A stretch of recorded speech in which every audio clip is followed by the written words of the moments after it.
let's show how to test the backup camera and the camera cable if works before installation.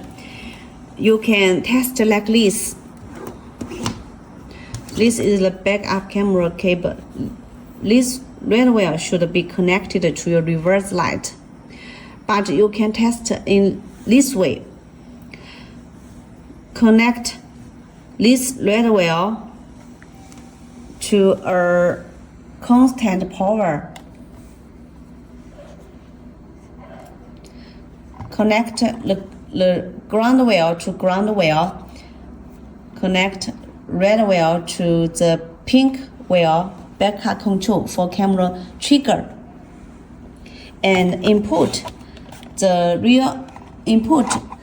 yellow plug to the rear camera input jack.